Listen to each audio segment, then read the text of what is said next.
Jadi saya dari mesin Undip lulus terus gabung ke Astra Group Astra mas?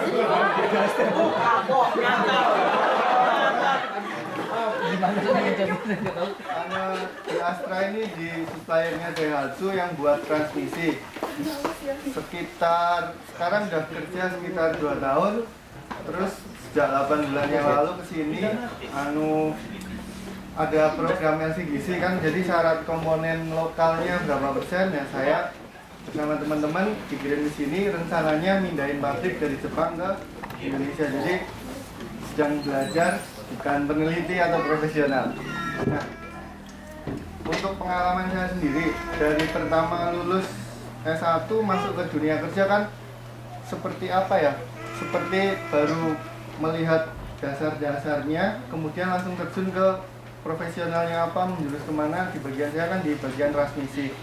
Nah, sering selama ini produknya ini kan produk dari Jepang, jadi impor terima jadi, kita tinggal merakit, pasang, tahunnya ya sampai ke proses perakitan, nggak sampai desain. Nah, ketika ada problem tentang partnya, biasanya di gearnya itu kan ya nggak lancar lah atau suaranya aneh, kita itu kan selalu bertanya, ini kenapa, sebabnya apa, penyelesaiannya gimana. Cuman terkesannya itu ya kita terima jadi aja, pokoknya kamu tahu ini udah dibenerin, cuman dibenerinnya gimana nggak tahu. Sementara yang saya rasain kerja di Astra itu kan ya kamu kerja cuman nggak dikasih apa ya, R&D-nya itu nggak dapat. Inti pertanyaannya apa? Untuk teman-teman saya yang bukan di perusahaan Jepang, dia rata-rata mendapatkan banyak training tentang sumbernya R&D-nya atau ini dari mana, baru dia bekerja. Sementara saya dan teman-teman yang di Astra itu Nggak dapat training gitu. nggak dapat hal begitu. Apakah memang perusahaan Jepang itu stylenya seperti itu, jadi dia nggak mau bagi-bagi ilmu atau gimana? Ya, terima kasih. Oke, pertanyaan kedua Pak. Terima kasih, nama saya Midi. Saya masih mahasiswa. Pertanyaan saya pertama, Waduh, ini banyak pertanyaan. enggak. Kan rencananya kan mau terbit 2 buku kan? Insya Allah. Kalau bagi orang yang suka buku, insya Allah pasti beda. Bagi yang nggak suka buku, bagaimana strategi untuk mengenalkan engineer Nusantara ini? Terus, Strategi pemasaran buku maksudnya ya? bukan Bukan. strategi pengenalannya. Kan kalau misalnya orang yang nggak suka buku,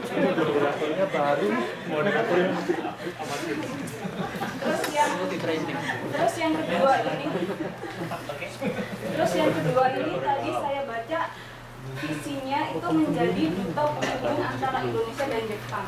Kalau misalnya dari pihak Jepangnya itu menawarkan kerjasama untuk membuka perusahaan di Indonesia, apa yang akan dilakukan? Iya, terima kasih. Pertanyaan ketiga, Pak Yusri silakan. Pak Muda. Pak Muda ya, Pak Muda sorry. Terima kasih. Namanya masih yang di bawah. Nama saya kenalkan juga, nama saya Muhdar. Saya karyawan salah satu BUMN di Indonesia di bawah Departemen Perhubungan Laut. Jadi tadi di awal perkenalan Engineer Nusantara ini dikatakan bahwa yang utama itu adalah buku. Ya, mohon maaf sebelumnya ya. Kalau menurut saya ya, yang terus terang saya nggak begitu suka baca buku. Terus terang yang disampaikan itu saya nggak begitu suka baca buku. Yang terus yang apa? Kenapa sih harus buku? Tadi kan sudah dijelaskan alasannya bahwa buku ini mampu komunikasi gitu dengan pembacanya. Nah kalau saya sih, menurut saya pribadi saya, kenapa bukan produk gitu loh? Produk engineer, namanya kan engineer. Kenapa bukan dalam bentuk produk? Dan terus yang kedua masalah event ini, kenapa sih hanya mengumpulkan ide dari mahasiswa Indonesia? Kenapa bukan orang engineer Nusantara yang buktikan bahwa kita mampu buat satu produk? Terus yang ketiga, ini sekalian untuk menantang engineer Nusantara kan yang buat produk kan ya. Terus masalah kita tidak akan pernah bisa maju kecuali tanpa bekerja keras. Tapi sebenarnya Indonesia tuh orang-orangnya pintar sebenarnya. yang masalah itu adalah masalah politik. Karena unsur kebijakan ini. Jadi kalau saya sih orang engineer di Indonesia itu banyak sekali. Contohnya misalnya Profesor Habibie, beliau kalah karena politik, bukan karena ilmu yang dimiliki. Mungkin itu aja, mohon tanggapannya. Terima kasih. Terima kasih Mas Hubert. Selanjutnya Mbak Oke, terima kasih atas waktunya diberikan. Saya di Indonesia, saya bekerja di LIPI. Kemudian saya di sini baru studi ya. Langsung saja. Yang pertama itu tadi disebutkan bahwa nanti ke depannya itu waktu di slide itu ada lomba lipen ya. Nah itu akan mengadakan lomba yang intinya membuat produk yang kedepannya bisa untuk dimasyarakatkan, untuk dikenalkan ke masyarakat. Nah yang ingin saya tanyakan adalah bagaimana dan langkah apa yang sudah dipikirkan oleh Engineer Nusantara seandainya nanti sudah membuat produk dan agar bisa menembus dengan persaingan global. Padahal kita ketahui bahwa untuk menembus ke masyarakat kita yang sangat konsumtif, mereka itu lebih ke branded, lebih ke merek dan juga kualitas. Padahal kita juga secara teknologi di Indonesia itu sebenarnya emang benar sumber daya manusia di Indonesia itu sangat pintar ya. Tapi kadang itu apa ya? Itu pengalaman saya sendiri itu sebagai seorang peneliti itu untuk mendapatkan suatu support dari pemerintah itu susah.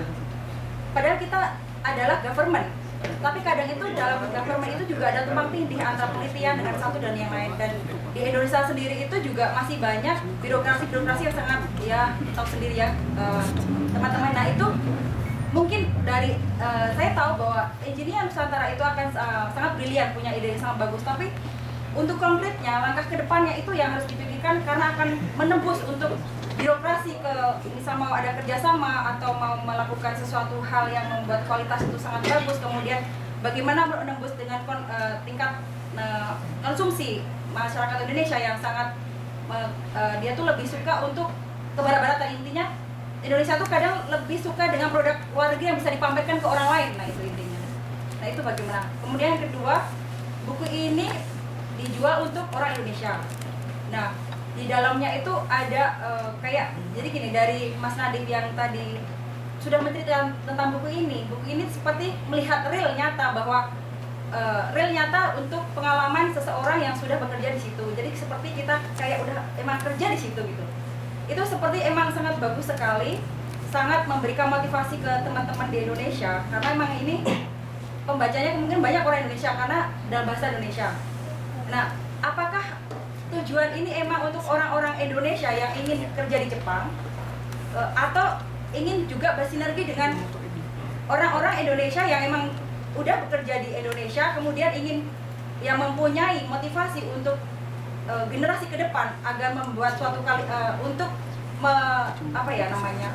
meregenerasi kualitas sumber daya manusia untuk bisa ke Jepang, atau ada keinginan dari Engineer Nusantara untuk membuat suatu perusahaan di Indonesia yang punya kualitas seperti Jepang. Nah itu saya ingin tahu. Terima kasih Mbak Murni. Selanjutnya pertanyaan yang kelima, Sergian ya. Assalamualaikum warahmatullahi wabarakatuh. Terima kasih Bapak Moderator sudah mempersilahkan saya untuk bertanya. Perkenalkan, nama saya Septian. Saya bukan engineer ataupun bukan calon engineer, tapi saya masih belajar bahasa Jepang di sini. Pertanyaannya, untuk kedepannya yaitu ada dari pihak Engineer Nusantara sendiri pembangunan kerjasama dengan lembaga baik dalam maupun luar negeri. Untuk mencapai kemandirian suatu bangsa mungkin di dalam kerjasama selanjutnya dengan luar negeri, apa sikap yang akan dijalani untuk bagaimana untuk mempengaruhi agar tidak ada keuntungan sebelah pihak maupun luar negeri ataupun lain-lain. Itu bagaimana cara-cara untuk mensiasati agar keuntungan yang selanjutnya, karena Indonesia ini dikatakan sebagai pasar yang sangat bagus. Jadi untuk menyikapi menyikapi keberpihakan keuntungan sebelah pihak itu bagaimana? Terima kasih. Terima kasih atas pertanyaannya. Karena mungkin dilihat dari bobot pertanyaannya tambah berat, tambah lagi narasumber kita satu lagi, Mas Farid Triawan bergabung bersama kita hari ini. Nggak perlu bantuan saya. Oke, untuk memutuskan siapa nanti yang akan mendapatkan bukunya, kita dengar dulu jawaban dari para engineer Nusantara.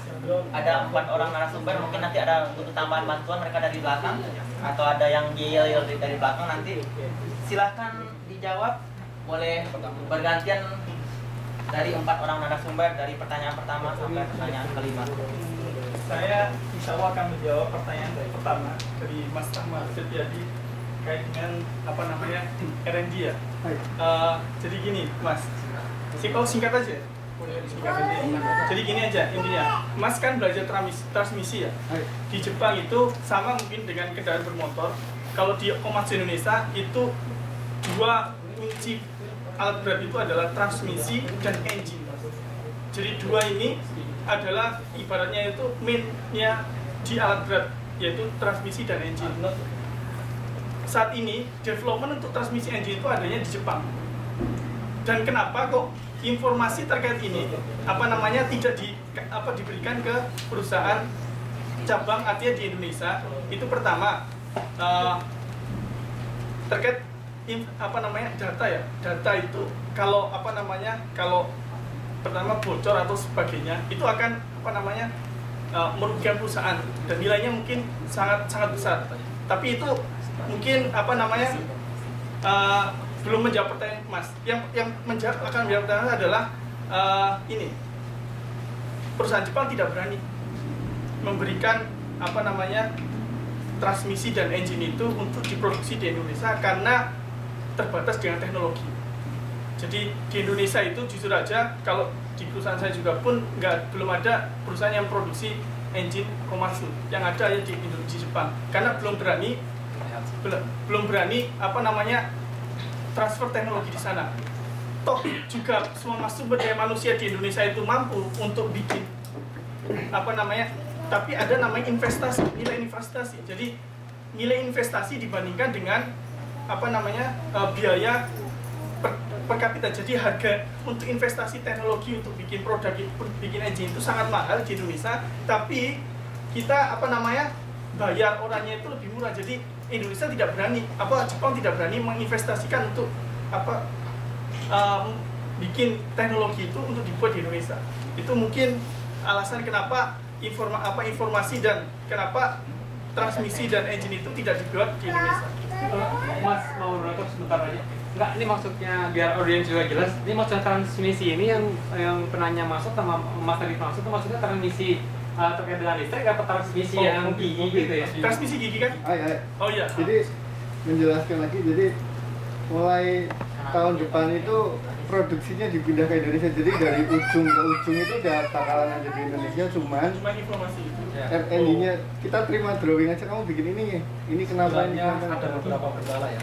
Orang Jepang sendiri di dalam transfer knowledge yang mereka miliki, baik itu bahasa maupun skill di dalam berkomunikasi.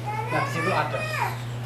Jadi pada dasarnya kalau mereka juga bisa berkomunikasi, itu sebenarnya mereka mau mengajarkan.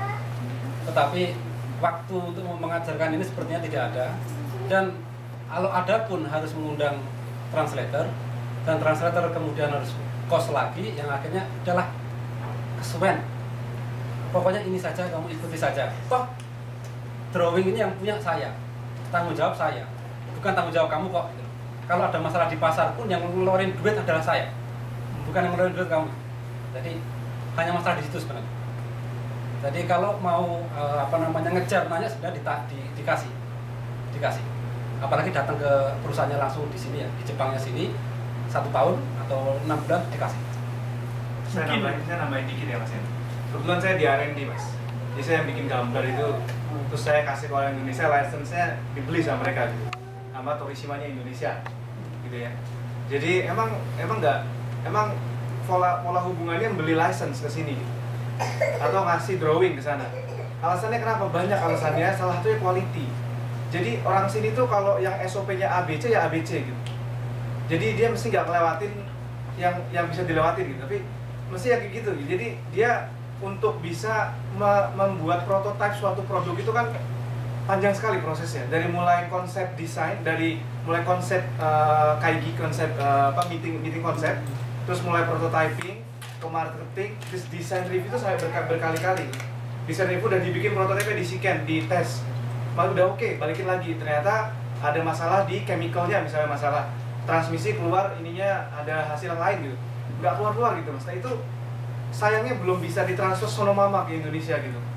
Nah ini yang memang kendala yang dihadapi di negara kita gitu. Jadi bukannya saya pikir ya, bukannya dia nggak mau, karena saya sendiri tawarin loh sama atasan saya, Rit, kamu kalau bisa bikin research center untuk materialnya di Indonesia aja kalau bisa gitu. Sok dipikirin gitu. Maksudnya biar saya juga betah kali di Jepang kali ya. Tapi ya saya pikir gimana ya gitu. Saya mesti ngomong sama siapa ya gitu. Karena kenapa? Karena setiap ada pegawai Indonesia yang datang kemari, mesti mereka di training untuk mengerti bagaimana cara pakainya dulu gitu. Belum mau mengembangkannya dulu. Pas mau ngembangin ini kan mesti turun riset gitu kan, ngelihat bagaimana ini bentuk, mau merubah sudut aja Mas. Kalau di pompa itu kan ada sudut impellernya ya. Itu kan bisa beda sekian 0, sekian aja, itu udah beda efisiensi. Sampai itu salah cetak gitu kan, udah lain cerita gitu kan. Jadi emang kadang-kadang ada batasan yang shoganai dibilang kayak gitu, kok di rumah show misalnya gitu. Jadi kayak gitulah kalau yang saya lihat ya Mas ya. Nah itu yang teman-teman engineer Nusantara itu ingin menularkan apa yang kita lakukan. Kan saya juga orang Indonesia tuh, sebenarnya kan saya bisa pulang ke Indonesia melakukan itu gitu kan. Kok kenapa cuma kejadian di sini gitu. Gitu sih Mas, kira-kira ya, mudah-mudahan menjawab. Gimana? Baik, kita lanjut ke jawaban untuk pertanyaan kedua dari Mbak Wigi. Silakan. Nah, dua ya saya ya. Yang pertama ini masalah metode pemasaran ya. Jadi kita ingin tekankan di sini bahwa buku kita bukan jualan buku. Jadi memang kita tidak punya target bahwa buku kita bisa terjual dengan manis, laris dan lain sebagainya. Tetapi buku yang kita buat ini sebenarnya di visi awal itu untuk meletakkan bukti di bumi Nusantara bahwa engineer Nusantara itu eksis. Nggak ada yang beli, nggak apa-apa. 100 orang yang beli cukup untuk meletakkan bahwa engineer Nusantara itu ada. Makanya kita sebenarnya tidak mengejar penjualan, walaupun alhamdulillah kejual malam itu, yaitu impact dari penjualan itu sendiri, Pak. Jadi memang pemasaran di sini kita tidak ada penitik beratan secara khusus. Jadi, kayaknya pertanyaannya bukan itu deh. Kayaknya pertanyaannya untuk orang yang tidak suka baca, bagaimana cara mencapai tujuan yang semula melalui buku itu. Gitu. Oh gitu ya. Oh ya. Kalau orang nggak suka baca, Kalau suka buku, boleh lah, buku kan bagus untuk dihadiahkan teman gitu. Tapi kalau nggak suka baca gimana nanti? Kalau yang nggak suka baca mungkin ya shoganai, Pak. Kita Apa ada strategi lain? Strategi lainnya Ya ini ya. ya salah satunya seperti ini ya. kita kan gini selain buku juga kita kan buka kayak semacam kayak konsultasi juga pernah itu. Jadi di Tokyo itu juga pernah diadakan semacam konsultasi, bukan konsultasi sih, mengundang engineer Nusantara untuk bukan baca buku, cuman share tentang pengalaman dan sebagainya. Jadi orang nggak suka baca buku bisa dengar dari pengalaman. Terus yang kedua ini masalah modal asing ya, ini udah mulai agak berat ya, pembahasan ini. Dan inilah bahkan yang hanya dengan komunitas yang sekecil ini di acara ini, ekspektasinya itu besar sekali. Benar sekali. Apalagi bangsa kita yang hampir 220 juta. Ya kan? Makanya kita merambat itu sebenarnya kecil-kecil. Kenapa buku? Kenapa nggak produk dulu? Tiba-tiba ini Nusantara ngomongin produk, nggak ada yang dengerin. Nggak ada yang percaya. Ya kan? Belum tahu kok. Tiba-tiba udah anuin produk. Makanya di produk itu di step kedua. Yang pertama yang kita bangun adalah eksistensi. Ada dulu, diakui bahwa itu ada gitu. Kalau nggak diakui, orang mau ngomong ke warung nggak ada yang dengerin. Mau idenya engineer Nusantara dibilangin ke BPPT, ke LIPI, ke Menristek, Anda itu siapa? Gitu. Hasil belum ada, nggak ada apa-apa. Ya paling cepat bikin buku. Ide-idenya ada di sini semua ini. Ini ada kumpulan ide kita. ide ini bisa menjembatani dalam pembangunan industri nasional. Sudah, baca, silakan baca. Dari situlah kemudian, oh ada industri ini. Nah kemudian ini masalah modal asing. Pada dasarnya Indonesia belum cukup modal di dalam membangun bangsa kita ini, baik itu infrastruktur, perusahaan dan lain sebagainya. Maka mau nggak mau kita harus mencari sumber modal. Salah satunya adalah dari sumber asing. Itu sudah salah satu yang tidak bisa dihindari. Tetapi sekarang yang menjadi masalah adalah yang terpenting adalah bagaimana proporsi yang tepat untuk kemudian bisa memberikan kemanfaatan yang paling besar ketika kita bekerja sama dengan asing. Dan siapakah yang bisa yang bisa menawar proporsi asing itu adalah orang-orang yang diakui dan dipandang mempunyai berkompeten baik itu di luar maupun di dalam negeri.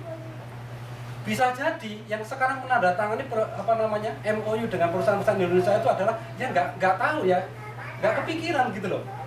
Industri itu seperti apa, kemudian flow-nya itu seperti apa, bisa jadi barang, tahu 12 detik jadi barang, 12 detik jadi barang. Kebayang nggak 12 detik jadi barang? Padahal yang sebenarnya kalau setiap step itu 12 detik, ya memang setiap 12 detik itu ada satu barang, tapi sebelumnya ada bueran panjang sekali proses yang menjadikan setiap 1 detik, 12 detik dijamin satu produk itu jadi. Nah, yang tanda tangan MOU barangkali belum nggak paham sejauh itu, makanya karena nggak tahu ya berani 10% lah. Masa nggak paham kita mau minta 50%, nggak mungkin. Orang yang pemberi asing juga nggak akan berani. Karena ketika memberikan porsi lebih besar terhadap modal asing, artinya ada kepercayaan yang diberikan kepada lokal. Nah ini nggak berani, di lokal juga nggak pede. Makanya kita membantu membangun kepercayaan diri ini nanti. Dan ketika ada kerjasama yang harus kita datangani dengan asing, kita berani bertawar. Karena kita juga bukan orang yang tanpa pengalaman, kita juga tahu pengalaman, tahu industri yang kita bisa sampaikan. Itu Pak. Ini yang kedua ya. Juga terjawab juga ya pertanyaannya Mas Muda, beberapa pertanyaan Mas Muda. Beberapa sih Silakan, Mas Muda. Ada tanggapan dari Mas Muda, silakan. Tadi Anda mengatakan bahwa kalau buku itu penyampaiannya kan untuk komunikasi aja. Jadi kalau misalnya bukan dalam bentuk produk, hanya dalam bentuk buku, artinya tidak wow gitu. Ya kan? Kalau menurut saya sih, coba kita lihat SMK, mobilnya lihat, mereka tidak menciptakan buku, mereka membuat produk mobil. Orang-orang tahu, wah SMK bisa buat mobil. Terus kita lihat mobil listrik, mereka buat buku nggak? Enggak. Kalau buat buku doang, maaf ya, PP Osaka sudah buat buku. Mohon maaf. Ya, oke, ini kan tanggapan saya. Jadi gini, Mas Dad,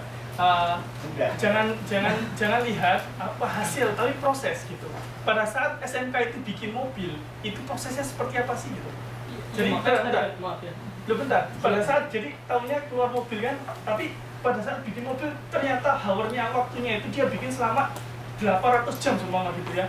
Berarti kan bukan hasil tapi proses di situ. Nah di sini itu mungkin nanti itu bakal ada di buku kedua ya tentang itu. Kita jelasin nih gimana caranya bikin mobil itu dalam waktu, kalau di Toyota itu, kalau tadi saya bilang sepeda motor itu 12 detik, mobil itu bisa selesai dalam waktu 2,4 menit. Bayangin aja coba. 2,4 menit itu satu mobil bisa selesai di Toyota. Saya juga pernah makan di sana. Jadi bukan hasilnya ya, tapi ada proses di situ. Saya pikir gini Mas Muda. Masing-masing dari kita tuh punya potensi ya kan. Kalau PPON menulis buku tentang cara sekolah ya wajar. Karena memang pengalamannya cara nyari beasiswa, gitu kan. Lah terus dari teman-teman SMK, ayo nulis, ya dia menulis cara R&D, gimana caranya nulisnya gitu kan, orang dia tidak merasakan. Nah, dari teman-teman yang bekerja di profesional sini, tentu hal yang paling cepat kita bisa akselerasi adalah menularkan ide kita. Gitu pun dalam bentuk blog ya silakan, dalam bentuk apapun silakan. Jadi buku ini adalah salah satu bentuk kontribusi lah dari berbagai macam elemen masyarakat. Engineer Nusantara berdiri September 2012. Buku terbit 6 bulan setelahnya.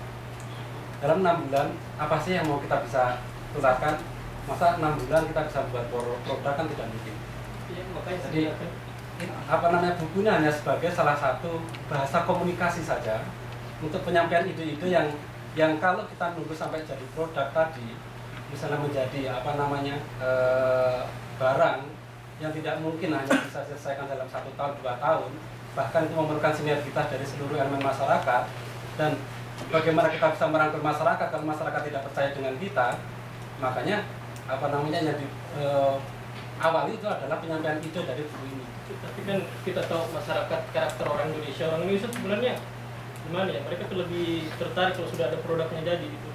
Terus masalah yang dibahas tadi, masalah buku ini kan, dalam buku itu saya rasa Anda bercerita masalah experience kan, bukan masalah keteknikan. Jadi kalau menurut saya bagusnya itu masalah keteknikan yang dibahas. Insya Allah masalah keteknikan kita tidak akan tulis kalau keteknikan.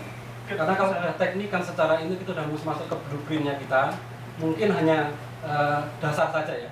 Tapi kalau yang sudah detail itu menjadi blueprint yang mungkin sudah rahasia. Ya, kalau sudah tingkatnya ini ya teknik, tingkatnya sudah rahasia dari sebuah produk, mungkin di situ sudah kita tidak bukukan lagi. Jadi buku itu hanyalah bangun pabrik itu minimalkan ratusan karyawan itu setidaknya dia harus paham masalah safety, dia harus paham masalah quality, pentingnya quality, masalah production, pentingnya efektivitas dan lain sebagainya. Dan disinilah kita pengen membangun secara paralel. Insya Allah Mas Muda, kita belum genap 2 tahun, izinkan kami untuk berikan kami waktu. Insya Allah melalui Lipen ini nanti juga beberapa ide-ide akan kita suntikkan melalui produk-produk kita. Dan sekalipun jawab tadi ya, kenapa kok ide dari sana yang paling tahu needs Indonesia adalah orang Indonesia yang sekarang ada di Indonesia. Makanya apa barang yang salah satu kriteria yang ditulis yang menjadi kriteria dari perlombaan ini adalah mass production di Indonesia. Apa sih? Yang paling tahu siapa? Orang yang ada di Indonesia. Yang paling tahu, bukan kita. Karena kita lagi di sini mungkin nggak tahu sekarang itu kalau gayung untuk mandi itu udah nggak laku, udah pakai shower semua. Padahal saya dulu ingatnya kalau mandi itu pakai gayung. Sekarang udah berubah ternyata. Ini di mana sih? Pakai shower. Di mana? Pakai gayung. Saya kira gayung. Nah, sekarang ini ada ide yang sudah ngomongin masalah bagaimana shower yang kalau kita di bawahnya tahu muncul keluar, kalau kita pergi dia berhenti. Sudah jadi toh. Sekarang udah nyampe ke shower toh. Jadi kenapa ide-idenya itu dari Indonesia? Itu adalah karena needs yang paling tahu adalah Indonesia, dan kita sebagai engineer yang mempunyai pengalaman dan juga skill di dalam knowledge itu yang kemudian akan menyuntik ratusan ide ini nanti untuk menjadi produk kita. Mohon maaf ya, yang di Lipen itu saya pernah baca bahwa produk yang dihasilkan nanti yang menang itu akan menjadi hak cipta hak milik dari Engineer Nusantara ya? Enggak? Tidak. Terima kasih. Jadi di sini buku adalah langkah awal untuk eksistensinya engineer nanti di Indonesia. Ini 6 bulan setelah engineer berdiri. Luar biasa. Nah, luar biasa ya. Bukan produknya kita. Ini makanya saya tekankan kita nggak jualan buku, ya. Kita ingin menyampaikan ide. Yang teman-teman di Indonesia yang ada di Jepang kan sudah lama sekali punya pengalaman, dia punya banyak ide, mau ngapain loh, salurkan dulu melalui buku. Ayo kirim dulu ide-ide kamu, jangan ditunda. Begitu Mas Muda. Terima kasih atas sarannya dan ekspektasinya. Oke, ini benar-benar serius ya, pembicaraan sangat serius karena langkah awal engineer udah jelas kelihatan. Selama 6 bulan mereka udah bisa menerbitkan buku, dan selanjutnya udah ada yang menanti, dan selanjutnya produk Lipen yang akan menunggu untuk dihasilkan di Indonesia. Menekan. Ya gitulah kira-kira, dari tahapannya udah jelas bagi mereka apa yang akan mereka inginkan untuk Indonesia nantinya. Oke deh, pertanyaan berikutnya Yang keempat ya? Yang ketiga, masalah Lipen, gimana produknya, langkah-langkahnya Lipen ini yang tanya sama Mbak Murni, mungkin bisa dijelaskan lebih detail gitu. Masih ada pertanyaan setelahnya masalah itu? Yang Politik. Oh, politik. Politik Nanti Kita bareng aja sama Murni ya? Iya. Iya, jadi saat ini Engineer Nusantara sudah menggandeng Kementerian UKM. Kemarin kita sudah langsung meja bundar sama Pak Sarif Hasan ya. di apa namanya di daerah di Osaka Jos itu ya. Jadi terus terang saya juga pernah bicara dengan atas perindustrian KBRI. Pak Lutfi juga dulu waktu saya ada gempa kan sering ngobrol sama beliau ya. Jadi rupanya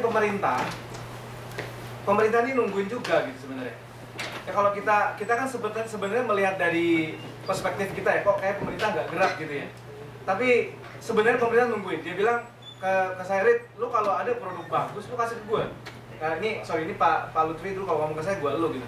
Jadi kita bantu gitu. Itu orang Indonesia, lu pikirin sekarang, lu mau Indonesia, saya bilang sama dia, Pak Lutfi, kenapa mangga Indonesia nggak bisa masuk Jepang? Saya bilang gitu, Bapak nggak bisa ngusahain gitu. Gini lu Rit, lu nggak usah ngomong kayak gitu. Buat masih makan orang Indonesia, mangga itu satu persatu aja nggak cukup. Mangga busuk aja dipakai orang. Lu mau ngirim ke Jepang, nggak cukup, dibilang gitu. Jadi kita butuh proses yang cepat. Lu lihat tuh, coklat di Indonesia, dibilang gitu. Pernah nggak kita bikin proses di Indonesia? Enggak, coklatnya dikirim keluar, dibikin di Swiss, balik kemari jadi mahal. Jadi KitKat, dia bilang gitu. Lu mesti bikin cara Indonesia gimana caranya, gitu kan? Nah jadi pemerintah rupanya menunggu-nunggu juga gitu loh. Menunggu-nunggu termasuk program kita ini, program Lipen 2014 Lipen ini ya Bu ya. Kemarin waktu kita sampaikan ke Pak Menteri langsung bilang, nah, saya bukan mau ngebelain beliau ya, tapi dia bilang begitu positif. Dia bilang kami punya program untuk membuat sebanyak mungkin UKM-UKM baru. UKM-UKM dari bibit-bibit unggul Indonesia. UKM-UKM yang menjalankannya wirausaha muda, dibilang kayak gitu. Langsung klik sama ini, makanya dia mau ngasih dukungan. Dalam bentuk apakah kita lagi tunggu. Mudah-mudahan langsung dalam bentuk kapital gitu ya. Nah, terus langkah selanjutnya gimana? Gitu kan kalau udah kebentuk. Terus terang, para birokrat ini juga nggak tahu mau ngapain. Mestinya kita lagi gitu loh. Sebelum Lipen ini muncul kawan-kawan, saya, Abdi dan beberapa rekan di Jakarta yang kita terus rapat online, Mas Haris segala macam itu udah langsung nyatronin Pak Menteri ke Departemen UKM, karena yang itu yang paling langsung berhubungan sama kewirausahaan. Langsung kita bilang, Pak, Bapak punya beberapa UKM unggulan kan? Dia udah bilang dia punya beberapa unggulan yang sudah dikelompokkan. Bawa kita ke sana, Pak. Kita mau lihat masalah apa yang ada di lapangan, kita mau bawa diskusikan di forum EN sebagai konsultan, gila gitu ya. Teman-teman yang sudah lama diproduksi tentu bisalah melihat atau memberikan masukan. Kita nunggu beliau ngundang kita, nggak datang juga undangannya, kita datengin, kita tungguin di depan kantornya, nggak juga datang undangannya. Jadi rupanya kalau kita nungguin mereka bergerak, mereka sudah sibuk salaman sepertinya gitu. Maaf nih ya, maksudnya salaman sana salaman sini, MOU sini ya, kita juga gitu yang gerakin gitu loh. Jadi kesimpulan kita, oke, daripada kita nunggu dibawa ke desa UKM yang unggulan itu, kita yang ngundang, kita yang ngumpulin produk, kita yang ikut menilai, membantu. Bapak cukup kasih dana, Bapak cukup kasih jalan, Bapak cukup kasih tahu harus kontak siapa. Jangan ditahan, Pak. Dan nggak ditahan rupanya, bener Bu. Nah ini nggak tahu kalau ada oknum di tengah-tengah ya. Kita belum merasakan oknum-oknum yang bakal menegasikan kegiatan kita. Sampai saat ini, Deputi, langsung saja sebut nama ya, karena Pak Taufik, ini beliau ini alumni Jepang. Jadi beliau ini seperti putus dicinta ulang pun tiba gitu ya. Ketika PN menghubungi dia alumni Jepang juga langsung klik.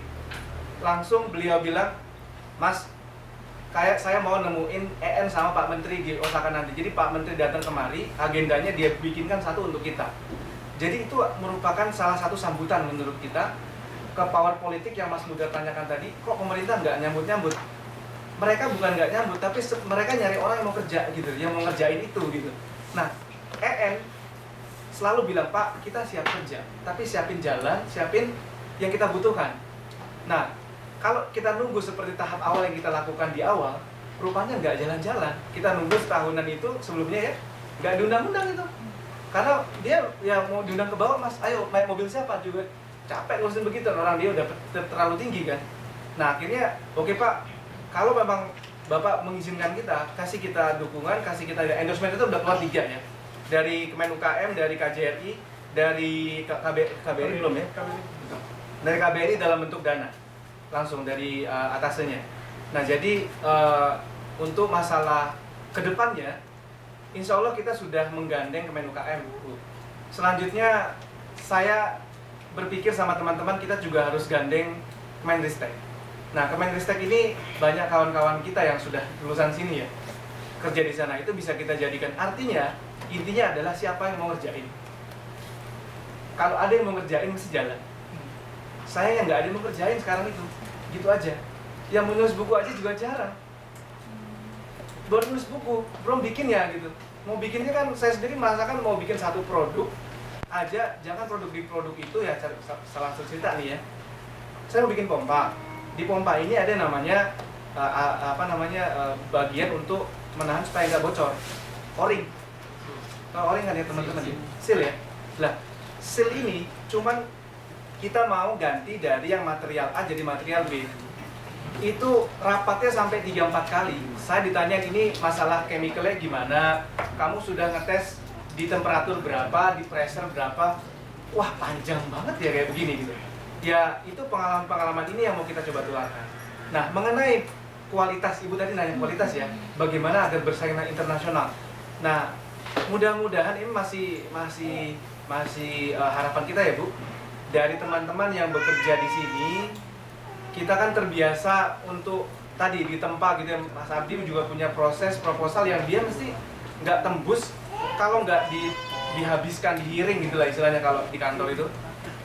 Kalau nggak itu nggak lulus. Kayaknya bikin Jepang terkenal dengan kualitasnya kan ya. Nah mudah-mudahan perkawinan ada orang yang sudah lama di sini, di Indonesia punya idenya, bisa keluar produk yang bisa bersaing. Tidak hanya pertama tentu menjawab pertanyaan Pak Lutfi waktu itu waktu masih dubes, penuhi dulu kebutuhan nasional. Kebutuhan nasional itu udah cukup bikin kita muter gitu, karena kebutuhan terlalu itu banyak orang yang ngasih produk juga dari luar kan, masuk produk Cina kan. Betul. Jadi insya Allah perkawinan ini yang kita harapkan untuk mencapai produk yang berkualitas tadi. Di Indonesia itu kadang gini, sama mungkin kayaknya sekarang dengan Jepang juga ya, maksudnya lama-lama itu akhirnya harga juga dipikirin mereka tuh pengen kualitas yang bagus tapi harga yang bisa bersaing. Iya. Intinya ya saya sangat salut sekali ya dengan engineer Nusantara yang sangat emang benar sih menurut kata Mas Fari, untuk menggerakkan orang itu emang sangat susah sekali. Saya udah tahu sendiri itu dan benar paham. Tapi emang butuh pengorbanan besar untuk maju, itu emang butuh pengorbanan. Saya juga berharap untuk engineer Nusantara ini karena kadang itu jadi ya ini tidak bisa disalahkan ya, karena birokrasi di Indonesia ya, semua itu kita harus sadarlah sebagai warga Indonesia. Kadang itu nanti pada saat prakteknya itu kadang banyak sekali pasti ada ganjalan yang kita tahu sendiri. Indonesia birokrasi pasti ada kayak ada pemercepat lah, ada inilah dari itulah. Licin gitu ya Bu maksudnya ya. Ya itu yang memang kita coba lewati aja lah gitu ya. Memang sekarang idenya adalah ngumpulin produk, ngumpulin ide, terus bagaimana caranya agar jadi produk massal beneran gitu. Saya juga waktu ngobrol sama Pak Taufik itu, dia bilang itu masalah itu produk massal nggak sederhana kamu bilang gitu. Di situ ada namanya birokrasi kan. Kamu harus fokus birokrasi itu. Saya bilang sama Sabi, Mas Sabi bilang sama saya, kalau kita nggak coba masuk, kita nggak akan tahu. Makanya kita harus masuk di situ. Iya benar. Makanya saya nggak bisa mengangankan birokrasinya seperti apa, kan nggak tahu karena kita belum pernah. Makanya nanti dari produk ini kita pengen coba masuk di situ. Segala sesuatu itu akan kita dapatkan saat kita di dalamnya dalam praktek. Jadi realnya Lipen itu apa? Step by stepnya realnya nanti Iya, apa? jadi setelah produk ini ada, Kemen UKM sudah menunggu, BNI sudah menunggu. Terus terang, itu kenapa Pak Firman tadi bisa muncul di sana? Emang Pak Firman ini kan dia GM dulu, GM BNI di Tokyo, sekarang jadi wakil presiden ya. Jadi udah nunggu, dia tuh punya uang banyak yang mau ditanam ke siapa gitu loh. Nah dia ngeliat IN punya ladang ide, tinggal disuntik gitu loh. Ya kan kalau BNI kan secara banking kan maunya uangnya muter kan. Jadi udah ada Mbak yang nunggu itu gitu. Tinggal Kemen UKM idenya aja lagi, tinggal gitu, masuk, dah jalan. Betul, jadi ada keluar produknya, kita ketemuin sama misalnya sekarang ada Pak Dahlan Iskan yang setiap sepertinya menerima terus ya. Ada alumni kita juga kan, Ricky Elson yang alumni Jepang itu kawan saya juga di Tokyo. Itu kan sampai keluar mobil-mobil itu kan juga hasil tangan-tangan teman-teman juga kan ya. Kan sudah disiapkan, tinggal yang ngerjain gitu aja kok. Oke. Sama untuk pemasarannya nanti loh Mas, jadi gini, kadang itu kayak di Lift itu juga banyak produk kayak sekarang juga mau baru. Iya, Nah, betul. itu pada saat pemasarannya itu kadang ada mentok di situnya karena birokrasi lah, kemudian yang kedua juga pada saat proses turun ke masyarakatnya itu ada ganda-ganda dari pemerintahnya sendiri, kemudian dari masyarakatnya sendiri yang banyak ini banyak itu. Sepaket Bu, itu nanti Bu, sepaket sama banknya Bu. Ya mesti banknya ngelihat kan. Jadi dalam penilaian nanti, penilaian produk yang akan kami menangkan ini tentu akan mendapat masukan dari mereka, kira-kira produk apa yang bakal lancar Pak di pasaran gitu. Ini terus berkomunikasi sama para pemegang modal ini ya Bu ya. Nah sebisa mungkin memang kita nggak larikan ke ini Mbak, ke pemegang asing, sebisa mungkin gitu, ke dalam aja gitu. Ya tapi kalau misalnya ternyata peluang itu besar, maksudnya kita juga tidak mau menahan potensi orang Indonesia yang besar ini untuk bisa maju kalau dia ada peluang di luar, ya itu keputusan dia dan dia punya produk gitu kan. Ya kita perkenalkan juga sama para pemilik modal di sini nantinya gitu. Nah itu belum kepikiran terus terang, tapi stepnya ke sana. Oke. Sekarang udah yang mendaftar itu udah ada belum ya? Sudah ada 100. Jadi udah 104 ide yang masuk dan dari 40 universitas yang ada di Indonesia Pak. 40 Universitas Sunan Kalijaga, Universitas Riau, Universitas ITB, IPB, dari 40 universitas yang ada di Semarang. Dan ide yang saya lihat di situ sangat luar biasa pikir. Dan saya pikir kalau saya sebagai seorang bisnismen itu adalah OIC, itu makanan yang lezat gitu. Makanya ide itu mahal seperti dibilang Mas Farid tadi. Dan sekarang ide itu udah ada di kita, tinggal kita bikin produknya. Dan mereka itu bikin lampiran juga cara bikin produknya. Jadi gimana? Kurang enak apa? Jadi kita tinggal bikin aja, ide juga udah ada. Nanti untuk kedepannya nanti bakal kita bikin pemasaran dan sebagainya. Dan kalau pengen tahu, tidak ada satupun koran yang saya kirimi mau memuat. Itu sudah, wah, udah masuk birokrat nanti katanya Mas Muda kan ya. Kemudian ini aja udah ada yang mau memuat seperti ini. Ada yang mau memuat harus bayar. Ada yang kayak gini aja repot harus bayar lagi Mas ya. Dan mungkin bayar transfernya gimana ke Indonesianya. Udahlah, nggak usah dah. Akhirnya sudah website aja deh. Website alhamdulillah ya 104 ide udah masuk sampai kita buka sampai akhir Maret. Jadi kalau ada teman-teman maksudnya dengan ada hubungan dengan pihak universitas gitu, mungkin kayak Mbak Murni dengan ini ya? LIPI. Atau dengan LIPI ya? Atau bisa disampaikan ke institusi terkait bisa gabung untuk ikut juga. Saya sangat berterima kasih sekali kan. Oke, pertanyaan terakhir dari Mas Tengahnya. Sebisa. Silakan. Politik serasa. Iya. Oke. Serasa itu belum terjawab bagi saya. Oke. Karena maaf saya tambahkan lagi, karena kita tahu bahwa selevel Habibie pun, Profesor Habibie, pada waktu itu beliau ingin memajukan industri Indonesia. Beliau punya ide, beliau punya sumber daya manusia, tapi apa kebijakan politik? Makanya kalau bisa ada orang yang di Nusantara terjun dengan politik. Bisa jadi ini karena kalau nggak ada politik kayaknya nggak akan rame deh jadi engineer Nusantara. Udah ada yang gerakin tapi tetap juga gitu Mas ya. Gimana silakan ditanggapi. Berdiri waduh berdiri langsung menanggapinya. Saya siap jadi caleg gitu. Jadi memang mungkin salah satu, kalau menurut saya, kelemahan dari proses Pak Habibie dalam membangun N250 itu adalah bagaimana perangkulan terhadap sinergitas dari semua pihak sedikit lemah pada saat itu. Sehingga ketika ada satu will politik yang ingin menggagalkannya, sinergitas ini kemudian tidak muncul, yang akhirnya hilang saja. Nah, makanya salah satu tadi moto kita adalah sinergitas. Kita pengen pergerakan IN ini bersinergi dengan semua pihak, tetapi kita juga tetap ingin idealis. Ini yang kita tekankan, walaupun di dalam politik mungkin tidak ada idealis, yang ada adalah kepentingan.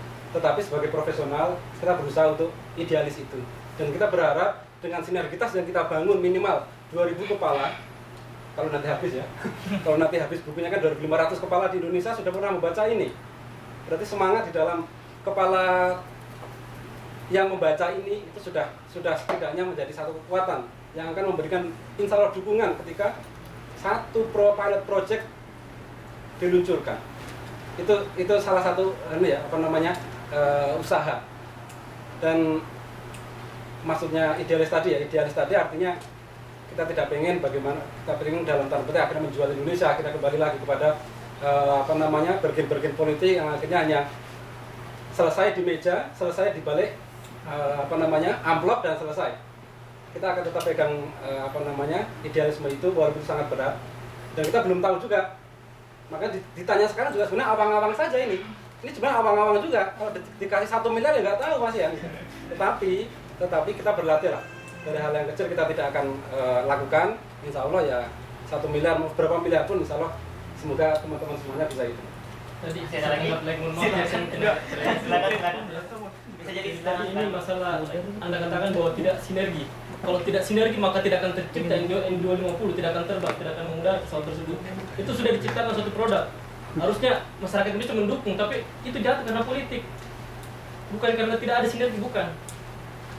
Jadi maksudnya ininya kita lihat masa aja politik gitu ya. Kita masa politik itu kan sekarang sama hari itu sudah berubah, kita lewati saja ya.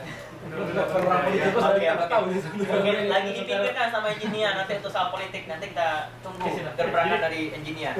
Pertanyaan terakhir dari Mas Arya. Mas Patra, mungkin saya tambahin dikit ya. Jadi gini Mas Daryo, itu pertanyaan bagus banget ya. Memang kita nggak bisa jauh dari politik, cuma mungkin gini, masing-masing kita itu punya peran masing-masing ya. Setiap orang itu punya peran masing-masing, organisasi punya peran masing-masing. Proses politik mungkin kita bicara di Indonesia, di Jakarta, di Senayan dan segala macamnya. Sedangkan teman-teman yang ada di sini, mereka hanya sementara ini bisa fokus dengan apa yang bisa dikontribusikan. Jadi dalam perjalanan waktu, kita kan nggak tahu nih proses politik kita akan pemilu 2014, 2019, itu akan bergulir gitu ya. Nah, kita ini terlalu, kalau kita involve ke situ, mungkin kita kehilangan fokus. Jadi kita fokus dengan apa yang kita bisa kontribusikan. Sambil kita berharap 2014 Mas Mudar pilih pemimpin yang terbaik ya, mungkin siapa itu yang mungkin Bapak-bapak yang bagus-bagus itu, saya nggak perlu sebut nama, tapi pilihlah yang terbaik dari yang ada. Itu kita membantu kontribusi politik. Teman-teman yang di sini, apa yang kita bisa kontribusikan, mari kita fokus. Jadi nanti sembari kita, makanya kita libatkan juga pemerintah yang ada di sini, kayak KJRI, KBRI, dan Kementerian UKM. Itu bagian dari sebenarnya politik juga, gitu, tapi secara tidak langsung. Kalau misalnya kita bicara dengan kenapa dulu N250 dijatuhkan, kenapa Habibie dulu dijatuhkan, itu udah beyond our control gitu. Jadi kita, kalau kita berpikir something yang kita nggak bisa kontrol, itu kita malah frustasi kan, kita frustasi. Jadi tersesat kita. Apa yang bisa kita kontribusikan, itu yang kita fokuskan. Pertanyaan terakhir nih Mas Abdi, gimana? Udah sama dengan lembaga atau di luar negeri atau gimana tadi dari Mas Erdian yang menanya? Kalau udah terjawab atau mau tambah sedikit? Udah terjawab? Gimana Mas? Ulang tadi yang sebelumnya tuh. Udah ya? Soal idealis. Yang buku saya tadi saya belum jawab pertanyaan. Kan tadi buku ada ya? Buku. Kan tadi buku untuk orang Indonesia. Oh iya, kenapa bukunya target Indonesia gitu ya? Hah? Nggak nyambung deh. Coba diulang lagi Pak. Coba diulang. Sakit banget. Buku ini siapa ini orang Indonesia? Bukan ini yang lagi. Sorry. Oke Pak, silakan Pak. Intinya gitu. Intinya kan buku itu ditujukan untuk orang Indonesia. Nah, itu jadi isi dalam buku itu adalah proses dan kemudian real dari kehidupan teman-teman kita yang udah berada di Jepang. Nah, itu apa yang diharapkan dari buku itu oleh Engineer Nusantara?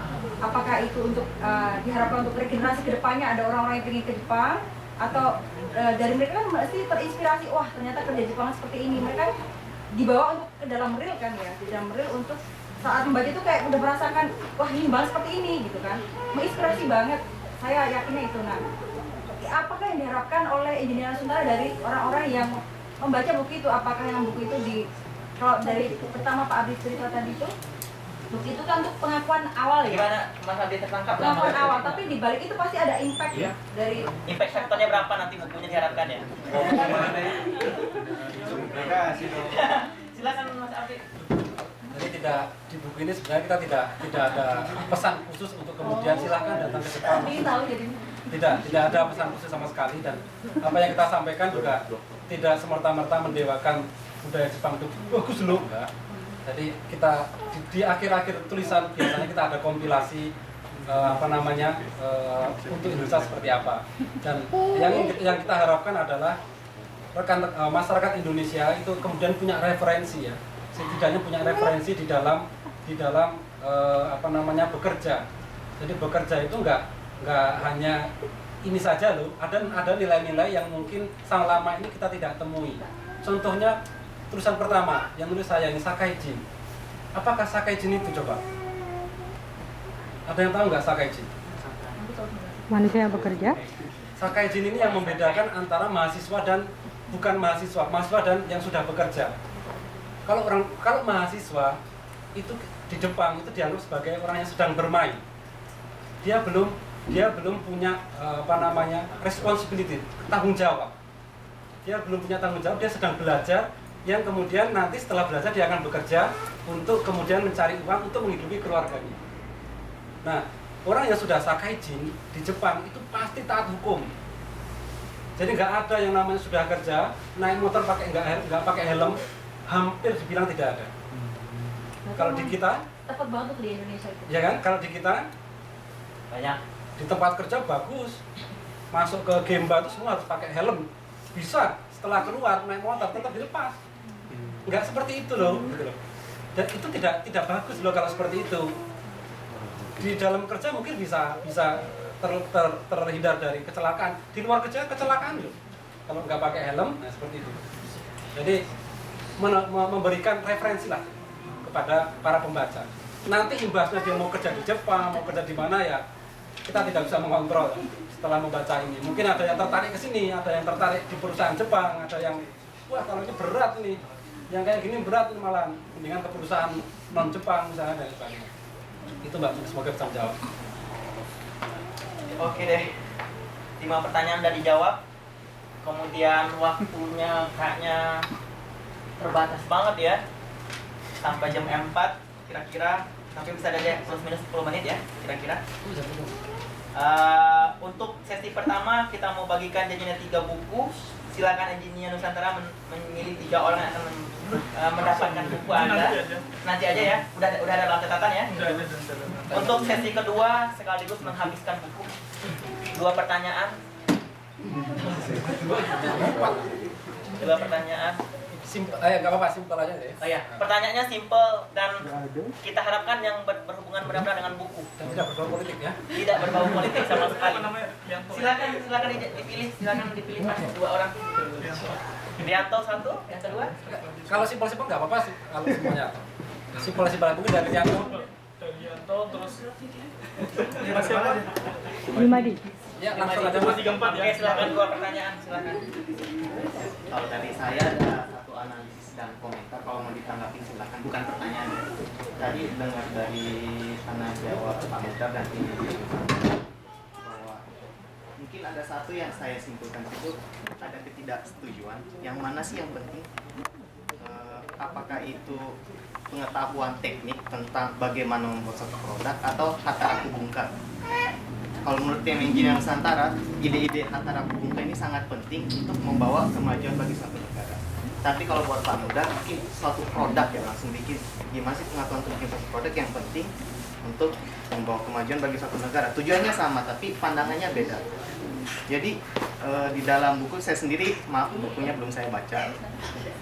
Cuman bisa dilihat bahwa bahkan di dalam komunitas kecil ini saja ada beberapa orang yang masih belum bisa melihat apa sih pentingnya Hataraku Bunka itu. Jadi mungkin di dalam buku itu masih kurang gitu motivasi yang ditunjukkan bahwa apa sih letak di mana sih ichizuke-nya Hataraku Bunka ini di dalam kemajuan teknologi dan industri Jepang. Kalau menurut bahasa mahasiswa dan peneliti mungkin kayak nulis paper tanpa introduction. Nggak ada motivasinya gitu. Apa sih pentingnya Hataraku Bunka? Itu saya pikir suatu feedback yang sangat bagus kan untuk tim Engineer Nusantara ya. Mungkin bukan hanya apa sih Hataraku Bunka itu, penjelasan Hataraku Bunka itu aja yang penting, bukan itu aja. Tapi di mana sih letak posisi pentingnya Hataraku Bunka ini untuk membawa kemajuan bagi suatu negara? Itu tanggapan dari saya. Saya pikir untuk kedepannya, untuk menulis buku ke depan mungkin suatu masukan yang sangat bagus ya. Terima kasih. Selanjutnya silakan Mas. Awalnya saya mau bertanya tentang ya hubungan tentang politik dan sebagainya gitu ya. Tapi berhubung karena disuruhnya pertanyaannya yang gampang-gampang, saya ingin bertanya tentang pengalaman teman-teman sekalian bekerja di perusahaan Jepang. Itu seperti tadi di awal dibilang bahwasanya ada nilai positif dan ada nilai negatifnya. Seperti misalnya nomikai. Yang ambil contoh seperti satunya nomikai seperti itu ya. Bagaimana cara teman-teman menyesuaikan diri dalam ketika bekerja di perusahaan Jepang, seperti misalnya ada yang memang kalau dalam bahasa Jepang kan ada istilahnya go ni haereba, go ni shitagae ya. Jadi kalau misalnya masuk ke suatu wilayah harus menyesuaikan diri dengan peraturan di wilayah itu. Bagaimana teman-teman sendiri berusaha? Saya kagum ya sebenarnya dengan teman-teman Engineer Nusantara ya, karena semangat juangnya gitu untuk memajukan Indonesia. Saya ingin bertanya seperti apa usahanya untuk dalam menyesuaikan diri dalam kehidupan dalam masa shakaijingnya orang Jepang gitu. Seperti itu. Terima kasih. Silakan. Dengan Mas siapa tadi Mas? Jumadi. Silakan. Masa sampai yang menanggapi teman-teman. Waktu kita terbatas. Baiklah, mungkin saya coba jawab dari Mas Jumadi ya. Karena yang sudah dilihat tadi tanggapan. Perlu ditanggapi lagi nggak? Masukan.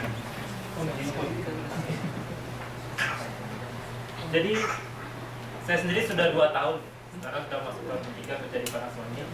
Dan kalau kita lihat budaya kerja di Jepang itu sebenarnya memang seperti itulah seharusnya kita bekerja. Jadi atari main okoto sebenarnya kita jalankan. Jadi untuk menyesuaikan diri dengan budaya kerja sendiri di Jepang sendiri itu sebenarnya tidak terlalu sulit. Mungkin karena yang sulitnya mungkin nanti di bagian nomikai atau bagian itunya ya, yang di luar dari kerja. Cuman bagi orang Jepang sendiri itu kan kalau dulu ya, pandangan dulu itu nomikai itu termasuk kerjaan sebenarnya. Cuman sekarang kecenderungan di tahun-tahun terakhir ini orang Jepang sendiri sudah jarang ikut. Nah, jadi Mahal bro. iya mahal itu. Selama mahal. Paling murah itu 4.000 itu kalau dia. Tapi kan biasanya yang membayarnya atasan. Nah, tapi kalau yang acara seperti itu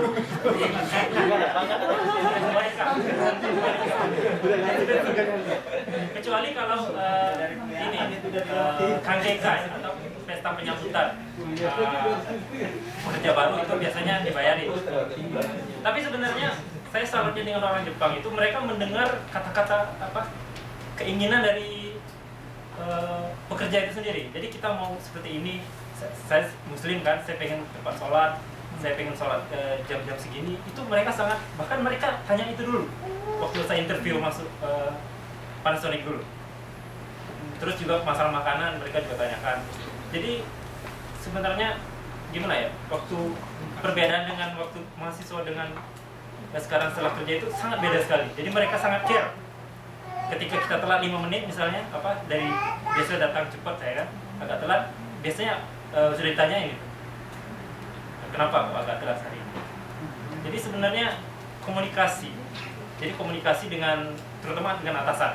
Karena kita ada langsung atasan yang itu take care nggak hanya masalah pekerjaan, bahkan masalah pribadi pun. Jadi kalau di kami itu tiap 6 bulan sekali ada mendang gitu, mendangka itu 4 mata konsultasi, 4 mata sih dengan atasan. Itu semua ditanyain gitu ya. Termasuk masalah pribadi, masalah ya itulah kan, masalah jodoh juga ditanyain. Ya benar ini. Saya sendiri mengalami ya. Iya benar. Itu mendangnya sama atasan langsung atau atasan lagi? Jadi kalau di kami itu ada namanya unit leader. Jadi di atas saya itu yang paling langsung atasan itu unit leader. Di atas itu nanti ada team leader, baru grup manager atau grup leader. Jadi gini, kalau ngomong masalah itu, mendang itu, jadi mungkin ada di salah satu buku namanya Horenso. Ada yang tahu Horenso? Bayam.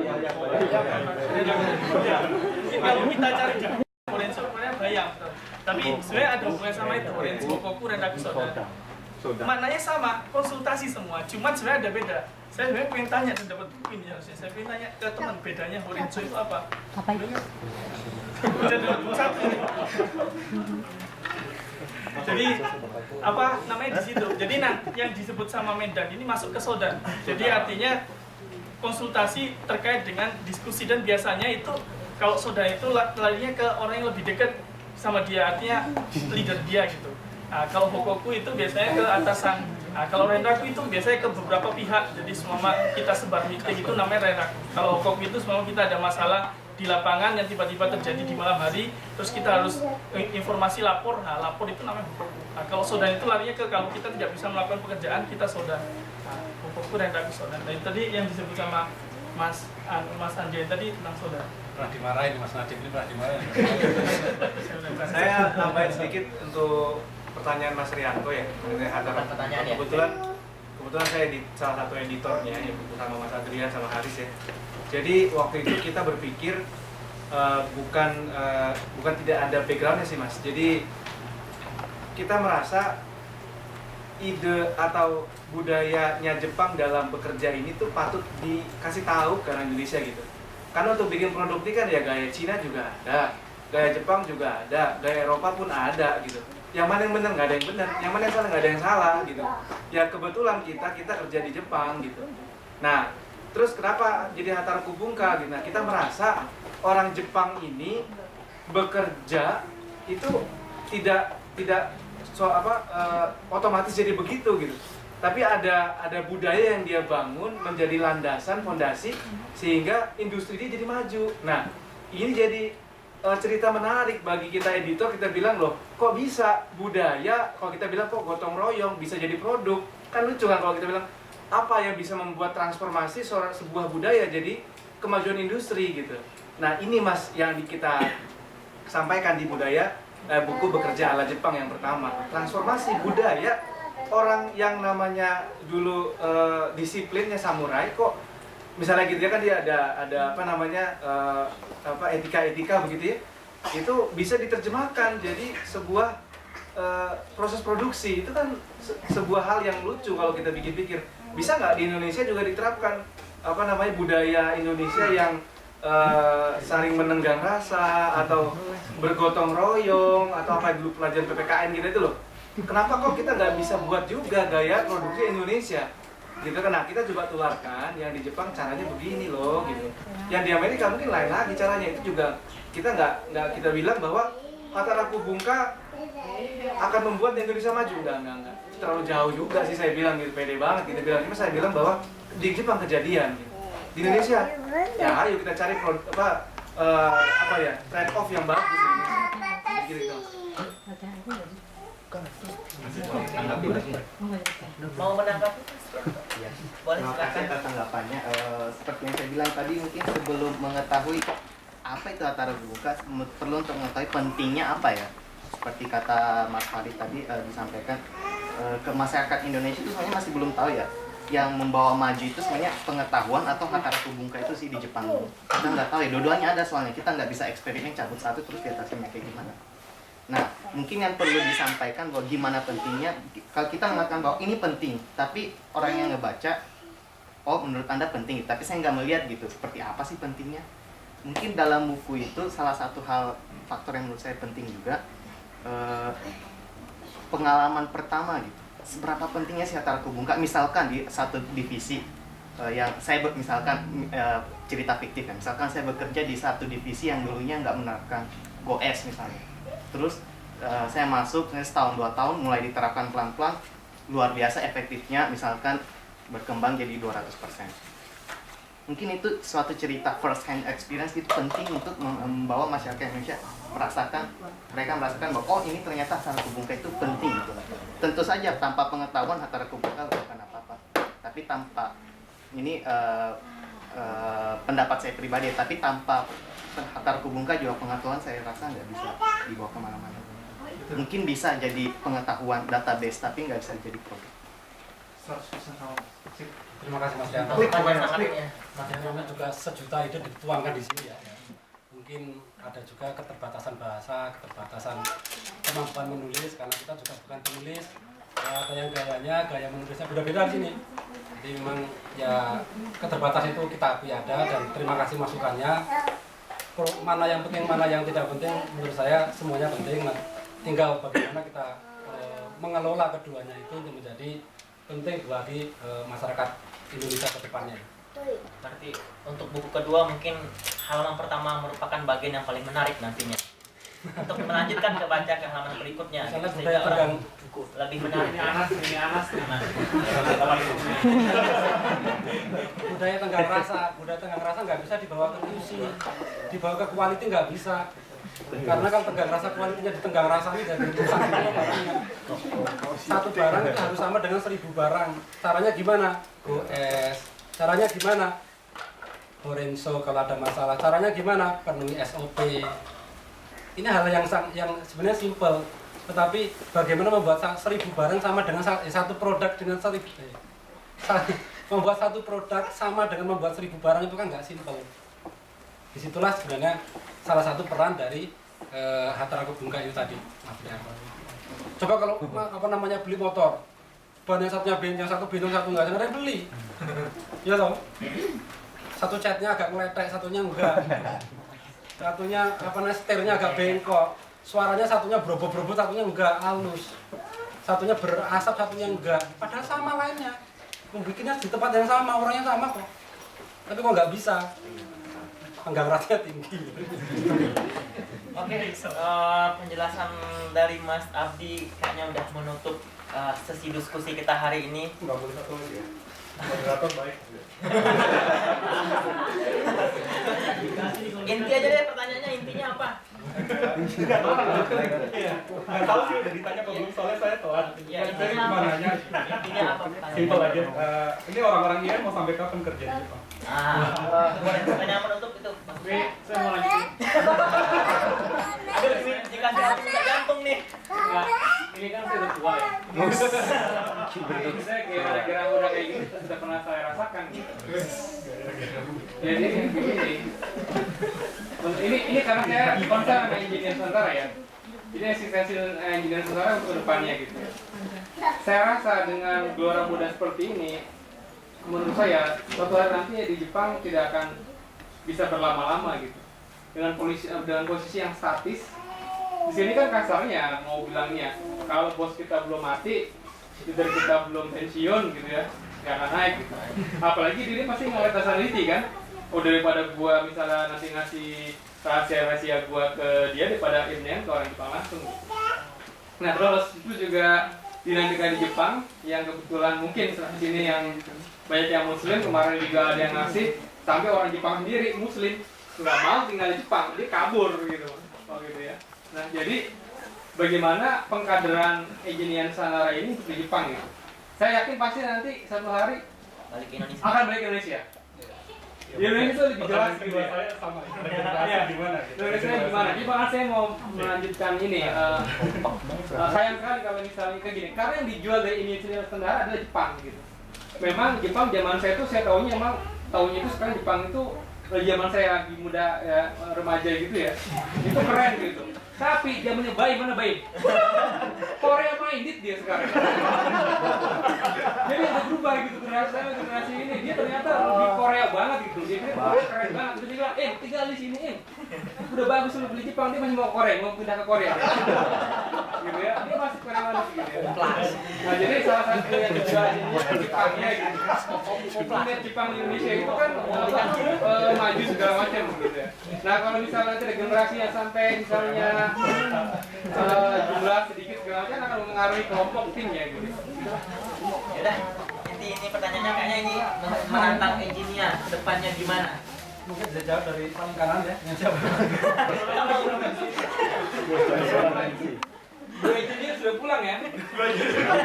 Dan saya tahu yang satu persis permasalahan gitu ya. Saya pulang atau enggak ini tergantung kerasan istri saya apa enggak. Oke, gimana Ya tanggapan dari itu engineer? saya belum nggak bisa jawab nih. Maksudnya pulang sih pulang nih, tapi nggak tahu kapan saya nggak bisa jawab sekarang. Regenerasi, Abdi aja dijawab nih, tuanya langsung.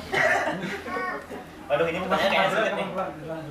Saya kalau saya sendiri sebenarnya karena di sini kontrak, jadi ya sekarang kontrak tinggal 3 tahun lagi. Ya paling tidak jangka pendek sekarang dalam 3 tahun ini. Tapi pulang atau enggak saya belum tahu juga ya. Tapi insya Allah yang pasti pulang, pengen pulang. Itu dulu. Itu aja. Mas Nadif gimana? Pulang juga kan? Pulang kan? Ayo ketemu bareng.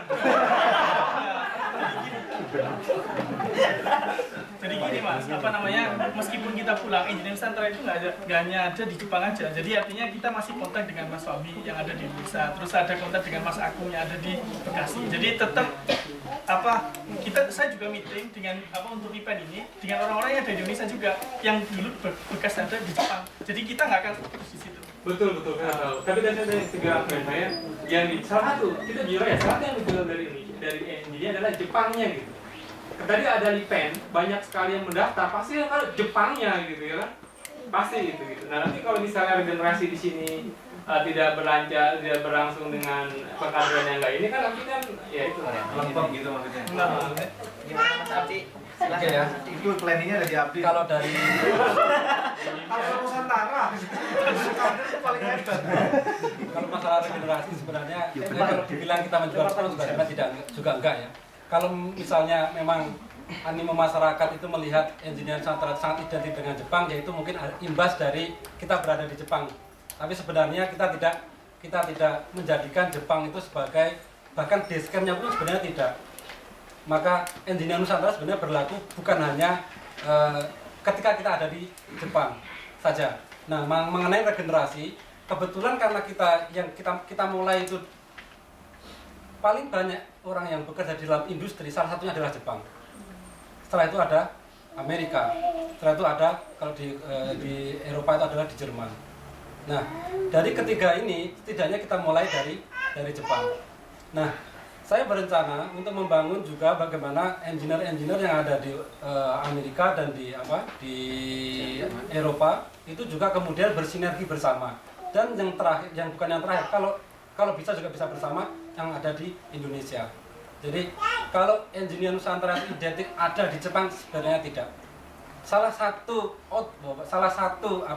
potensi yang bisa diambil adalah orang-orang yang sekolah di Jepang kemudian bekerja di industri Jepang. Orang-orang yang bekerja dan sekolah dan bekerja di Jerman itu juga bisa menjadi bagian dari pencapaian kemandirian industri nasional itu sendiri. Menjawab, Pak? Ya. Masalah pulang ya tergantung istri dan anak.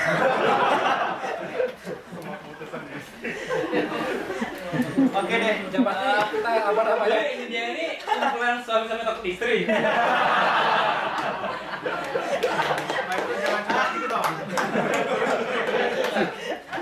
Tapi yang pasti sumbangsih itu tidak harus ada di Indonesia, tidak harus ada di luar negeri, semuanya bisa bersinergi bersama. Bahkan makanya kita sekarang itu lebih fokus awalnya dengan buku kita apa? Membangun kepercayaan kok, cuman awalnya itu kepercayaan kepada Indonesia, pada masyarakat Indonesia, termasuk pada pemerintah Indonesia. Kalau ada sekelompok orang yang notabene dia punya pengalaman di industri yang mau mikirin Indonesia loh, gitu. Dia di mana? Di Jepang. Kebanyakan di Jepang. Yang lain ada di mana? Sudah ada di Indonesia, sudah ada di mana-mana. Percaya diri. Setelah percaya diri, ini yang penting. Tadi dijelaskan Mas Farid, Kementerian UKM juga punya program, semuanya punya program. Tapi siapa yang ngerjain? Punya gambaran nggak sih sebenarnya kenapa oleh-oleh di Kansai-Kugo itu kemasannya itu 1 sampai 10 itu sama. Itu lengketannya sama, dibuka sama, nggak meninggalkan bekas, nggak ada yang tahu. Yang tahu adalah orang-orang yang pernah terjun pada proses monozukuri. Maka tunggulah ide-ide kami di buku yang kedua nanti. Walaupun tidak sampai detail, karena kalau detail kan membongkar rahasia dong. Tidak akan ada semua perusahaan yang akan membongkar kenapa mobil Ayla Agianya Daihatsu itu bisa harganya segitu, nggak mungkin. Itu nggak mungkin karena itu ada hubungannya dengan cost reduction dan sebagainya. Kita akan bahas cost reduction, tapi kita tidak akan membahas harganya Ayla itu sebenarnya aslinya berapa? Mungkin. Berapa Mas? Harganya aslinya kursi ini berapa? Kau tahu ada di situ. Itu ya. Kalau ada yang ngebet bertanya lagi, Saya cuma mau menanggapi aja. Terima kasih untuk teman-teman dari dunia usaha. Sebelumnya nama saya Riki. Saya kebetulan kerja di Daihatsu. Saya kesini juga atas undangannya dari Mas Abdi.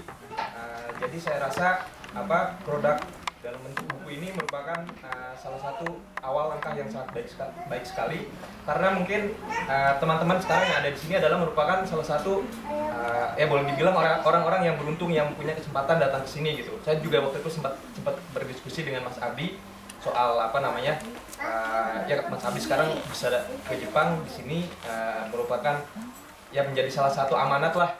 Jadi oleh karena itu Mas Abdi juga ingin memberikan sesuatu kepada negara kita.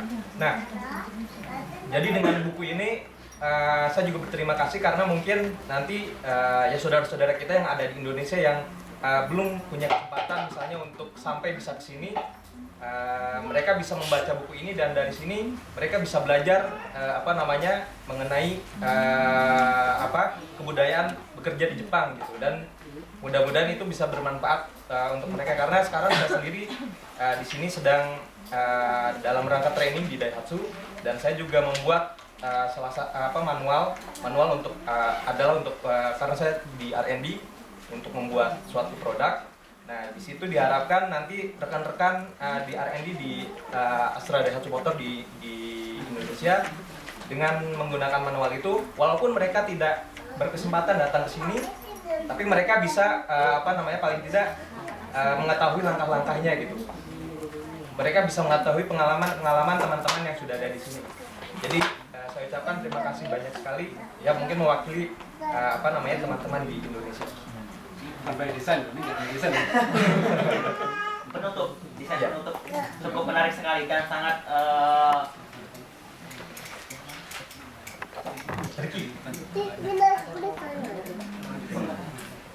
tadi disuruh すごい。質問じゃないんですけど、小林と申します。よろしくお願いします。私ジャカルタに12年ほど住んでまして、すいません、インドネシア語がセディキとサジョなので、皆さんのインドネシア語の方が上手なんです。会長とかに紹介してもらって参加させてもらってですね、ですけど私いつも仕事は皆さんが帰るときにぜひ日本の会社で働いてほしいと思って時々来て皆さんどうですかって話をしてるんですけど、私は皆さんというか日本のいいところを見つけていただいて本当に嬉しいです。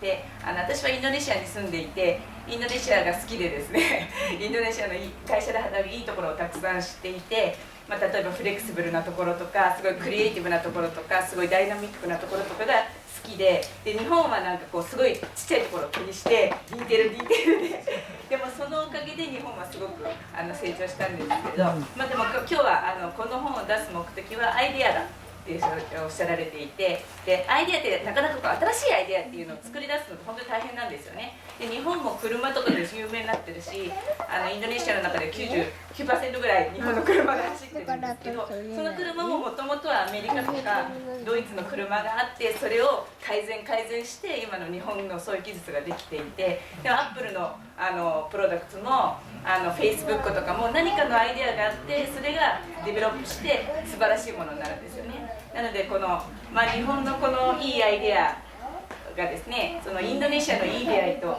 いいものになって、で私はそれができた時にそれを日本に紹介する仕事をしたいと思います。でも本当にこの本を作っていただいた私、日本のお客さん、日本の企業をお客さんでジャカルタで仕事をしてるんですけど、皆さんやっぱりその日本のその仕事のアイデアとインドネシアの中で日系企業で働くインドネシアの人とのアイデアの違いにすごい困ってるんですよね。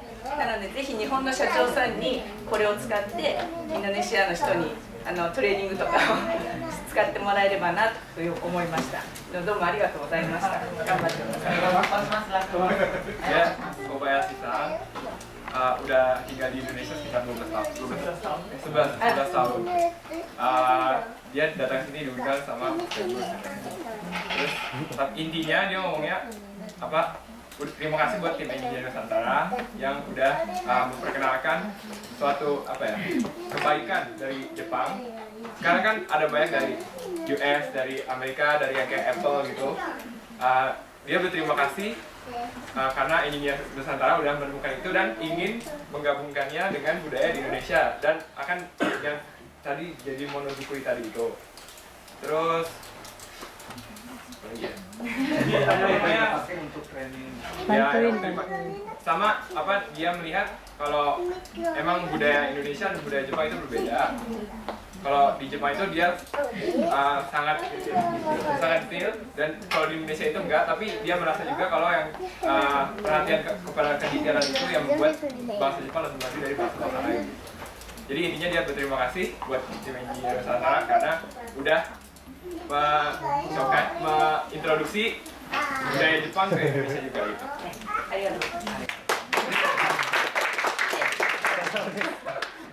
Demikian diskusi kita hari ini, mudah-mudahan memberikan banyak masukan bagi rekan-rekan di Osaka Nara.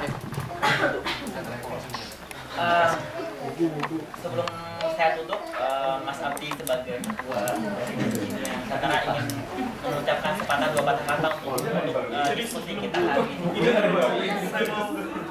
Bentar, kita tutup sama nanti kita bagi. Oh gitu. Ya, saya mengucapkan banyak terima kasih pada rekan-rekan semuanya sebagai Ketua Engineer Nusantara. Ternyata memang ekspektasi dari masyarakat Indonesia setidaknya dibagi dengan teman-teman yang rekan-rekan ada di sini itu cukup tinggi dan kita juga berusaha untuk memberikan yang terbaik, bisa mungkin secepat mungkin, bisa mungkin sebagus mungkin. Dan hari ini kita mendapatkan banyak sekali masukan dan itu sangat berharga bagi kami untuk menentukan langkah ke depannya. Acara-acara seperti ini sangat kami tunggu-tunggu karena kita kan butuh ya namanya feedback ya dari masyarakat. Tidak hanya ini dari acara ini saja, juga nanti dari buku-buku pembaca buku ini sendiri juga kita sekarang menerima banyak feedback yang cukup banyak. Kami berharap dan mohon doa dan dukungannya dan mari kita bersama untuk memberikan yang terbaik bagi bangsa kita. Tidak hanya karena semua lini itu membutuhkan perbaikan, tidak hanya di industri, di pendidikan, di pertanian, di lain sebagainya. Dan itu teman-teman semuanya punya peran di sana. Kebetulan karena kita ada di industri maka kita fokus di industri. Silahkan teman-teman yang ada di dunia pendidikan fokus di dunia pendidikan dan insya Allah kita akan bertemu di satu persimpangan yaitu kejayaan Indonesia nanti. Amin. Amin.